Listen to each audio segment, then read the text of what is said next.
ይህ አዋዜ ነው። አንድ ኢትዮጵያዊ ምሁር በእስራኤል ዩኒቨርሲቲ በታሪክ ለመጀመሪያ ጊዜ ሲኒየር ሌክቸረር ሆነው እድገት ማግኘታቸው ተገለጸ። ኢዝራኤል ታይምስ እንዳለው ትውልድ ኢትዮጵያዊ የቋንቋ ምሁር በእስራኤል አካዳሚክ ማማ ላይ ሽቅብ ወጥተዋል። በቴል አቪቭ ዩኒቨርሲቲ የሰማያዊ ቋንቋ ኤክስፐርት ዶክተር አንበሳ ተፈራ በዩኒቨርሲቲው ከፍተኛ ሌክቸረር ሆነው እድገት ሰጥቷቸዋል።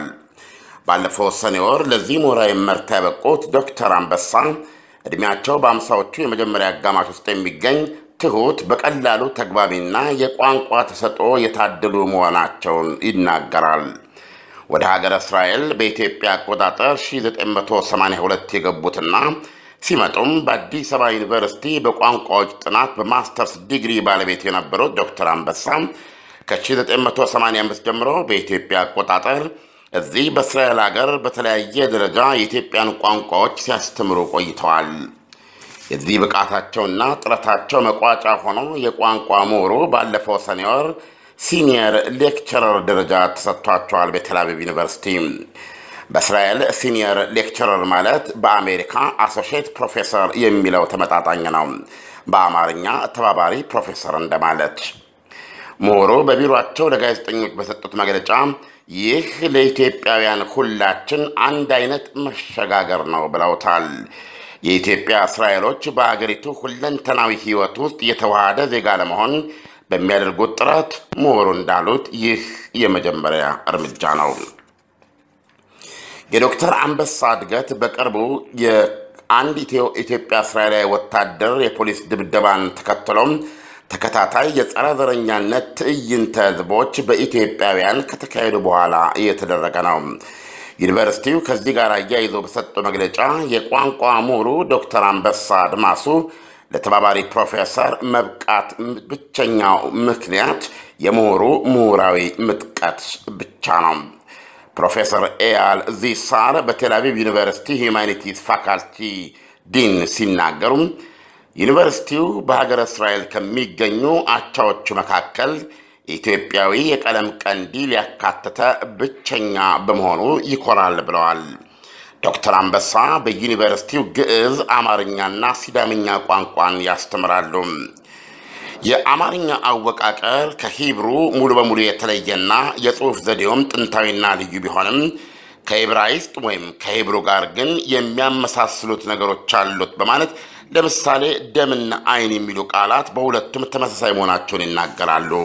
20 ሺህ አንባቢ ያለውን የዲዮት ንጋት ጋዜጣ ኤዲተር ዶክተር አንበሳ ሲናገሩ አንዳንድ ጊዜ አማርኛን ለማዳን የማደርገው ጥረት ያልተሳካ መስሎ ይሰማኛል። ይሁን እንጂ ሁኔታው ምንም ያህል አስቸጋሪ ቢሆንም አማርኛና ባህሉን መጠበቅና ማስጠበቅ እፈልጋለሁ ብለዋል። ዶክተር አንበሳ በእስራኤል ምድር አማርኛ ቋንቋን ለሚያስተምሩ 40 ያህል ሁለተኛ ደረጃ ትምህርት ቤቶች የስርዓተ ትምህርት በማዘጋጀት ከፍተኛ አስተዋጽኦ አድርገዋል።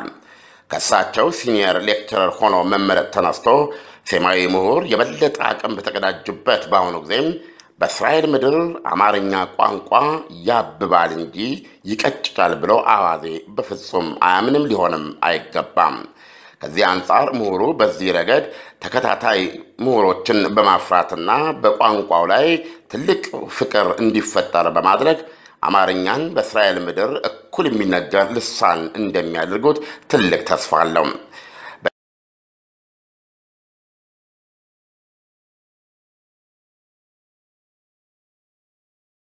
ነገሮች አሉት በማለት ለምሳሌ ደምና አይን የሚሉ ቃላት በሁለቱም ተመሳሳይ መሆናቸውን ይናገራሉ። 20 ሺህ አንባቢ ያለውን የዲዮት ንጋት ጋዜጣ ኤዲተር ዶክተር አንበሳ ሲናገሩ አንዳንድ ጊዜ አማርኛን ለማዳን የማደርገው ጥረት ያልተሳካ መስሎ ይሰማኛል። ይሁን እንጂ ሁኔታው ምንም ያህል አስቸጋሪ ቢሆንም አማርኛና ባህሉን መጠበቅና ማስጠበቅ እፈልጋለሁ ብለዋል። ዶክተር አንበሳ በእስራኤል ምድር አማርኛ ቋንቋን ለሚያስተምሩ 40 ያህል ሁለተኛ ደረጃ ትምህርት ቤቶች የስርዓተ ትምህርት በማዘጋጀት ከፍተኛ አስተዋጽኦ አድርገዋል። ከእሳቸው ሲኒየር ሌክቸረር ሆኖ መመረጥ ተነስቶ ሰማያዊ ይህ አዋዜ ነው። አንድ ኢትዮጵያዊ ምሁር በእስራኤል ዩኒቨርሲቲ በታሪክ ለመጀመሪያ ጊዜ ሲኒየር ሌክቸረር ሆነው እድገት ማግኘታቸው ተገለጸ። ኢዝራኤሊ ታይምስ እንዳለው ትውልድ ኢትዮጵያዊ የቋንቋ ምሁር በእስራኤል አካዳሚክ ማማ ላይ ሽቅብ ወጥተዋል። በቴል አቪቭ ዩኒቨርሲቲ የሰማያዊ ቋንቋ ኤክስፐርት ዶክተር አንበሳ ተፈራ በዩኒቨርሲቲው ከፍተኛ ሌክቸረር ሆነው እድገት ሰጥቷቸዋል። ባለፈው ሰኔ ወር ለዚህ ምሁራዊ መርታ ያበቁት ዶክተር አንበሳ ዕድሜያቸው በአምሳዎቹ የመጀመሪያ አጋማሽ ውስጥ የሚገኝ ትሁት፣ በቀላሉ ተግባቢና የቋንቋ ተሰጥኦ የታደሉ መሆናቸውን ይናገራል። ወደ ሀገረ እስራኤል በኢትዮጵያ አቆጣጠር 1982 የገቡትና ሲመጡም በአዲስ አበባ ዩኒቨርሲቲ በቋንቋዎች ጥናት በማስተርስ ዲግሪ ባለቤት የነበሩት ዶክተር አንበሳ ከ1985 ጀምሮ በኢትዮጵያ አቆጣጠር እዚህ በእስራኤል ሀገር በተለያየ ደረጃ የኢትዮጵያን ቋንቋዎች ሲያስተምሩ ቆይተዋል። የዚህ ብቃታቸውና ጥረታቸው መቋጫ ሆኖ የቋንቋ ምሁሩ ባለፈው ሰኔ ወር ሲኒየር ሌክቸረር ደረጃ ተሰጥቷቸዋል። በቴል አቪቭ ዩኒቨርሲቲ በእስራኤል ሲኒየር ሌክቸረር ማለት በአሜሪካ አሶሺየት ፕሮፌሰር የሚለው ተመጣጣኝ ነው። በአማርኛ ማሱ ለተባባሪ ፕሮፌሰር መብቃት ብቸኛው ምክንያት የምሁሩ ምሁራዊ ምጥቀት ብቻ ነው። ፕሮፌሰር ኤያል ዚሳር በቴል አቪቭ ዩኒቨርሲቲ ሂዩማኒቲስ ፋካልቲ ዲን ሲናገሩ ዩኒቨርሲቲው በሀገረ እስራኤል ከሚገኙ አቻዎቹ መካከል ኢትዮጵያዊ የቀለም ቀንዲል ያካተተ ብቸኛ በመሆኑ ይኮራል ብለዋል። ዶክተር አንበሳ በዩኒቨርሲቲው ግዕዝ፣ አማርኛና ሲዳምኛ ቋንቋን ያስተምራሉ።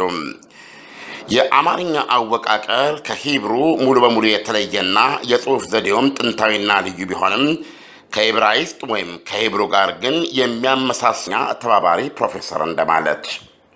ምሁሩ በቢሮአቸው ለጋዜጠኞች በሰጡት መግለጫ ይህ ለኢትዮጵያውያን ሁላችን አንድ አይነት መሸጋገር ነው ብለውታል።